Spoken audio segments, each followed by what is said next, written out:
నమస్తే. నేను సిరి. మంత్రి నారా లోకేష్ గారితోనైతే పొలిటికల్ స్ట్రాటజిస్ట్ ప్రశాంత్ కిషోర్ గారు భేటీ అయ్యారన్న వార్త అయితే సోషల్ మీడియాలో హల్చల్ అవుతుంది. అసలు ఈ భేటీ వెనకాల గల కారణాలేంటి? ఇప్పుడు అనూహ్యంగా వీళ్ళిద్దరి భేటీ వెనకాల కథ ఏంటనే అంశం అయితే చర్చనీయాంశమైంది. సో దీనికి సంబంధించి మరిన్ని విషయాలు మనకు తెలియజేయడానికి మనతో పాటు ఉన్నారు ప్రముఖ సీనియర్ జర్నలిస్ట్ జగదేవ్ గారు. నమస్కారం సార్. నమస్తే అమ్మా. సార్, ఒకప్పుడు వైసీపీ పార్టీ గెలవడానికి ప్రశాంత్ కిషోర్ గారు ఒక కీలక పాత్ర పోషించారని అనుకోవాలి. సో ఇప్పుడు మళ్ళీ ప్రశాంత్ కిషోర్ గారు అయితే ఇప్పుడు ఏపీ మంత్రి నారా లోకేష్ గారితోనైతే భేటీ అయ్యారు.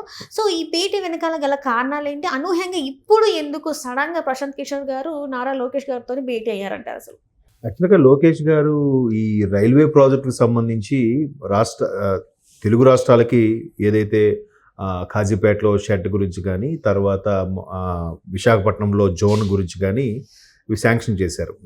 ఆయన పేరు అశ్విన్ వైష్ణవ్, సెంట్రల్ మినిస్టర్.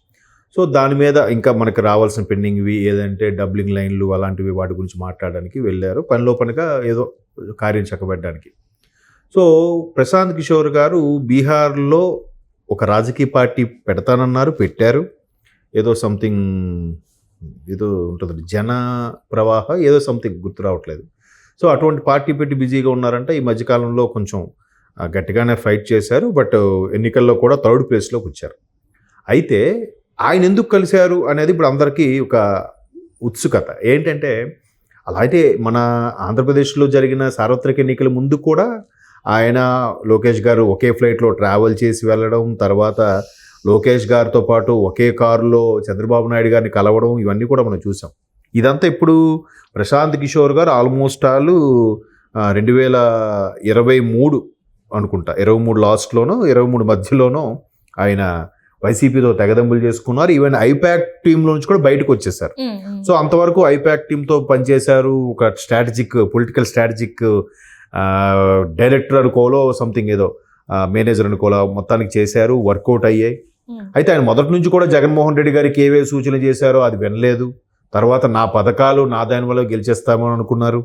మొత్తానికి ఆయన డైరెక్ట్గా చెప్పలేక, ఇంకా బాబు మీరు నా మాట వినట్లేదు, రేపు పొద్దున మళ్ళీ మీరు గెలవకపోతే నాకు సంబంధం లేదు అనే విధంగా ఇండైరెక్ట్గా కొన్ని హింట్స్ ఇస్తూ, ఒక నార్త్లో ఎక్కడో ఒక ఈవెంట్ జరిగినప్పుడు ఈవెంట్కి చీఫ్ గెస్ట్గా వెళ్ళినప్పుడు పరోక్షంగా పథకాల వల్ల దేశం భ్రష్టు పట్టిపోతుంది, దానికి బెస్ట్ ఎగ్జాంపుల్ శ్రీలంక పరిస్థితి మనం చూసాం. అలాగే సౌత్లో కూడా ఒక స్టేట్ అలాగే తయారవబోతుంది, అది ఆంధ్రప్రదేశ్. అలా అవ్వకుండానే చూసుకోవాలి. రాజకీయాలంటే పథకాలు ఇచ్చుకోవడం ఒకటే కాదు, పథకాలు ఎంత మోతాదులో అంతవరకే ఇవ్వాలి, సబ్సిడీ లాంటివి ఇవ్వాలి, కానీ పూర్తి స్థాయిలో ఇవ్వకూడదు అని కూడా ఆయన చేశారు. అంటే ఓకే, ఇప్పుడు రాజకీయాలకి స్ట్రాటజిక్ మేనేజర్గా ఉన్న అతను ఆటోమేటిక్గా రాజకీయాలు కూడా అవపోసన పడతాడు కదా. ఎవరిని ఎలా దెబ్బ కొట్టాలి, ఎవరిని ఎక్కడ చేయాలని ఐడియా ఉన్నోడు రాజకీయంగా ఇదైతే తప్పేముంది. అంతే. ఇప్పుడు ఒక హీరో ఉన్నాడు, ఆ హీరోకి ఏ డైరెక్షన్ ట్రాట్లో ఎక్కడ ఎలా యాక్ట్ చేయాలి, ఎలా డైరెక్షన్ చేయాలి, ఇక్కడ ఫ్రేమ్ కెమెరా ల్యాంగిల్ ఎలా పెడితే బాగుంటుందో తెలిసినప్పుడు ఆటోమేటిక్ డైరెక్షన్ కూడా అవగాహన ఉంటుంది, డైరెక్షన్ చేయొచ్చు. కాకపోతే మహానటుడు ఎన్టీఆర్ లాంటి వాళ్ళు డైరెక్షన్ కూడా చేశారు కదా. సో అలాగా ఇక్కడ ఈయన డైరెక్షన్ చేసేలాగా రాజకీయాల్లో కూడా ఎంటర్ అయ్యాడు. బీహార్లోకి పార్టీ కూడా పెట్టారు, జనస్వరాజ్ ఏదో ఇప్పుడు గుర్తొచ్చింది. సో అటువంటి ఆయన లోకేష్ గారిని కలవడం అనేది చాలామందికి డౌట్.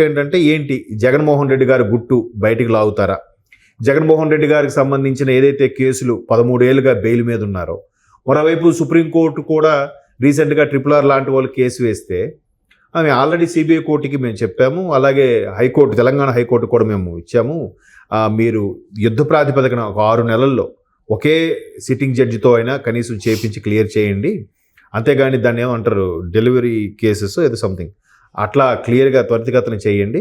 ఇప్పుడు మీరు ఏదైతే పక్క హైకోర్టుకు వేయాలని పిటిషన్ వేశారో అది మేము కొట్టేస్తున్నాం, ఇంకెప్పుడు అడగద్దు, ఆల్రెడీ అది మేము వాళ్ళకి సిబిఐ వాళ్ళకి అలాగే తెలంగాణ హైకోర్టు కూడా ఉత్తర్వులు జారీ చేసా ఉన్నారు. సో అవి ఎలాగా ఇంకా త్వరితగతిన అవ్వబోతున్నాయి. మరోవైపు విజయసాయిరెడ్డి లాంటి వాళ్ళు A2 అనే పర్సన్ బయటకు వచ్చేసారు కాబట్టి జగన్మోహన్ రెడ్డి గారికి ఇంకా గడ్డు పరిస్థితులే అన్నట్టుగా ఇప్పటికే సోషల్ మీడియాలో కథనాలుగా వినిపిస్తున్నాయి. మరోవైపు ఈ ప్రశాంత్ కిషోర్ లాంటి వాళ్ళు నారా లోకేష్ గారిని కలవడం వల్ల ఓకే, గతంలో ఏవేవి చేశారు, ఏ ఇన్పుట్స్ ఇచ్చారు, దానికి వాళ్ళు ఎలా రియాక్ట్ అయ్యారు, ఎలా ప్లాన్స్ చేశారు, అవన్నీ కూడా తెలుసుకునే ప్రయత్నం చేసుండొచ్చు. చేసినప్పుడు వీటికి ఇన్పుట్ ఇస్తే ఇవ్వచ్చేమో.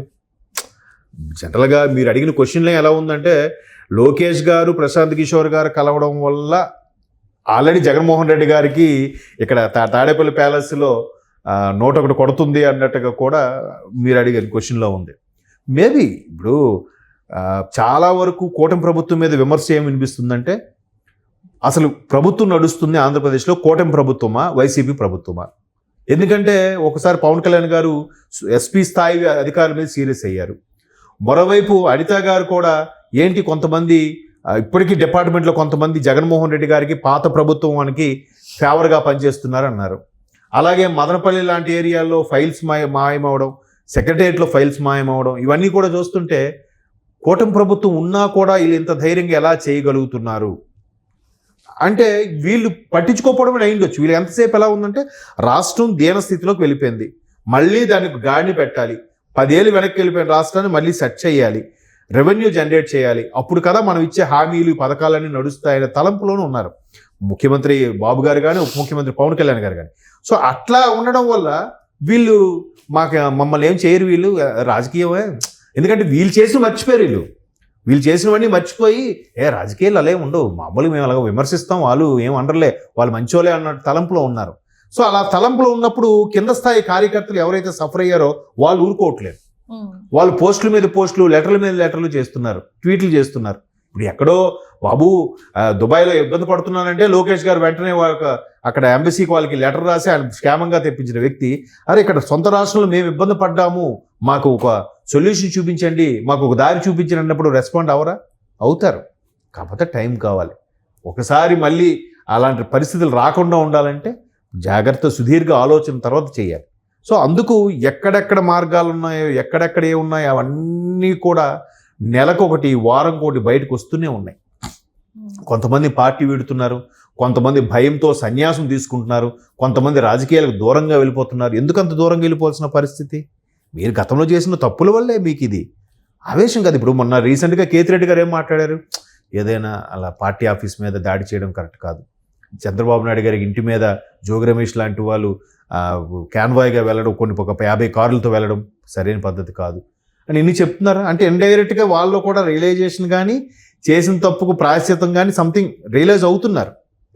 సో అలా ఉన్నప్పుడు ఏ ఒక్క అవకాశాన్ని కూడా ప్రభుత్వం వదులుకోకుండా వాడుకోవాలంటే ఖచ్చితంగా ఇవన్నీ ఇన్పుట్స్ తీసుకోవాలి. అండ్ మోరోవర్ ప్రశాంత్ కిషోర్ కానీ లోకేష్ గారు కానీ అందరితో కూడా సవ్యంగా ఉంటారట. లేదంటే ప్రశాంత్ కిషోర్ గారికి ఏవైనా అవసరమయ్యి ఆయన కలవడానికి వెళ్ళారో తెలియదు కదా. ఎప్పుడు ఒక్కొక్కడు బాగా సన్నిహితంగా కలిసిన తర్వాత ఎవరి టాలెంట్ ఏంటని తెలుస్తుంది. ఇదే లోకేష్ గారిని పప్పు గిప్పు అన్నారు, ఇప్పుడు ఏమైంది? ఎక్కడ విన్నా కూడా లోకేష్ గారిని డిప్యూటీ సీఎం చేయాలి, లోకేష్ గారు ఇప్పుడు చంద్రబాబు నాయుడు గారి తర్వాత నెంబర్ 2 లోకేష్ గారే అంటున్నారు టీడీపీకి సంబంధించి. మరి అటువంటి లోకేష్ ఎంత మేధావి కాకపోతే, ఎంత సామరస్యంగా నడుచుకోకపోతే అంత పేరు వస్తుంది. బాడీ షేమింగ్ నుంచి బుర్ర వరకు అన్నీ షేమ్ చేశారు కదా. మరి అటప్పుడు ఎన్ని మార్చుకున్నాడు ఆయన? ఫస్ట్ బాడీ షేమ్ అంటే దాన్ని తగ్గించాడు, తర్వాత తడబాటు అన్నారు, ఆ మాటను తట్టుకున్నాడు. ఎక్కడ కూడా పేపర్ లేకుండా 10 మంది కాదు, 100 మంది కాదు, 1000 మందిలో కూడా అడిగినా టక ఆన్సర్ చెప్పుకొని సమర్థుడు అయ్యాడు. ఇక్కడే కాదు, ఓవర్సీస్లోకి వెళ్ళి కూడా మాట్లాడుతున్నాడు. మరి మేబీ ఆయన పార్టీ పెట్టాడు కాబట్టి ఆయన ఇన్పుట్స్ తీసుకోవడానికి కూడా కలిసి ఉండొచ్చు. బట్ మనం ఆంధ్రప్రదేశ్ వరకు ఎలా ఆలోచిస్తామంటే ఖచ్చితంగా జగన్కి అప్పుడులో ఈయన ఏ ఇన్పుట్స్ ఇచ్చాడు, ఏవే లాలూచి పడ్డాడో అవన్నీ లాగడానికే కలిశారు, లేదా నేను పిలిపించుకున్నారంటే వస్తున్నాయి. అదేం కాకపోవచ్చు, బట్ చూడాలి మరి. Right sir. సరే, అంటే ఇప్పుడు ప్రశాంత్ కిషోర్ గారు, నారాయణ లోకేష్ గారు భేటీ వెనకాల అసలు ఏం జరిగింది అనేది మరి కొద్ది రోజులు అయితే బయటపడే అవకాశం ఉంది కాబట్టి ఆ రోజు కోసం అయితే వెయిట్ చేద్దాం sir. Thank you so much. Thanks.